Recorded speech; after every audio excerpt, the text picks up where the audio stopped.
What is the best financial advice you've ever received? The secret to being rich is not a college education, but can you control cash flow? We get paid for bringing value to the marketplace. That's about as simple. Let's get real. You wake up, check your bank app, and boom, payday has arrived. You feel like a king. You imagine all the things you could buy, the places you could go, the stress that just melted away. But let's be honest, that money disappears faster than your motivation on a Monday morning. And then it happens. A week later, your account balance is gasping for air, and you're just trying to survive until the next paycheck. Sound familiar? Yeah, that cycle needs to stop. Forget the fluffy advice from so-called financial gurus who tell you to skip your morning coffee, sell your furniture, or manifest more money into your life. Let's talk about what actually works.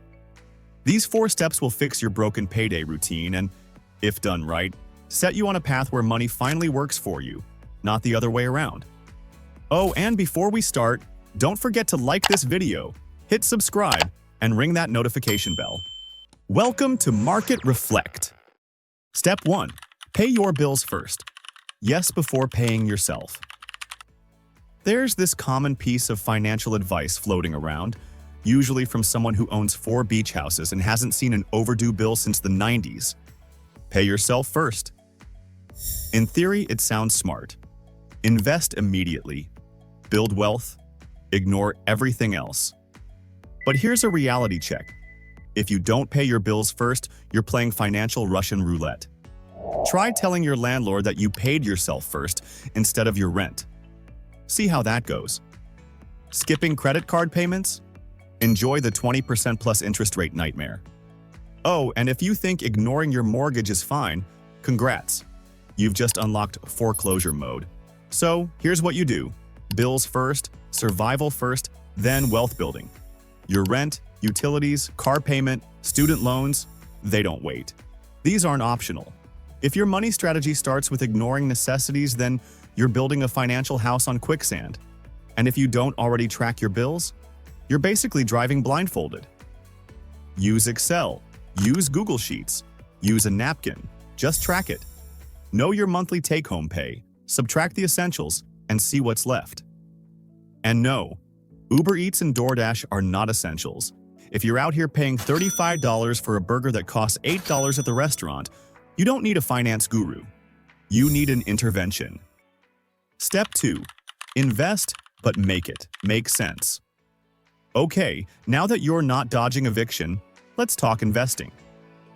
Because yes, you should absolutely be putting money into something that grows. But let's be real. Not everyone can throw 20% of their paycheck into the stock market every month. So what do? You start where you can. If that's $500 a month, great. If it's $200, perfect. If it's $50, you're still ahead of the person who isn't investing at all. Wealth isn't built in a day, but it is built with consistency. But here's the kicker. Keep your investment money separate. No mixing it with your daily spending cash. Create a dedicated brokerage account, or even just a high-yield savings account, and make it untouchable. The goal? Make this a habit, like brushing your teeth. Except, actually building your financial future instead of just avoiding cavities. And let's settle this right now. The stock market isn't just for the rich. You don't need a 6-figure salary to invest. You just need to stop overthinking it. You can literally start investing with a few clicks. And if you're still waiting for the perfect time to start, just know that every wealthy person you admire started before they felt ready. Step 3. Save with purpose, kill debt like a boss. If your version of saving is tossing whatever's left at the end of the month into your account, congrats. You're playing the worst financial game possible. Saving without a plan is like going to the gym without a workout routine. You'll lift a few weights, do a couple of squats, and wonder why you don't look like a Marvel superhero. Here's what actually works. Save for something specific. Not just saving. Saving for a car, a vacation, a house down payment, or aggressively paying off debt. Debt is the monster under your financial bed, and the more you ignore it, the scarier it gets. Paying only the minimum on your credit cards? That's basically agreeing to give banks free money in the form of interest forever. If you have credit card debt, kill it first. If you have student loans, focus on reducing the principal. And here's something they don't tell you in personal finance books. Your debt is bleeding you dry in ways you don't even notice. High-interest debt is the silent killer of financial progress. Every extra dollar you throw at it is a dollar your future self will thank you for. And step 4, spend. Yes, you read that right. Here's where the advice gets spicy. Most financial advice makes you feel guilty for spending money on literally anything fun. Let's flip that. You should spend money on yourself after you've handled business. There's a huge difference between reckless spending and controlled enjoyment. The latter is the key to actually sticking to your financial plan long-term. Here's the deal. After your bills are paid, after you've invested, and after you've saved, whatever's left is yours, guilt-free. Buy those sneakers, take that weekend trip, go to that concert. Just don't act shocked when your bank account is empty if you blew it all at a Vegas casino. The real trick? Maximize your fun money. Want to eat out?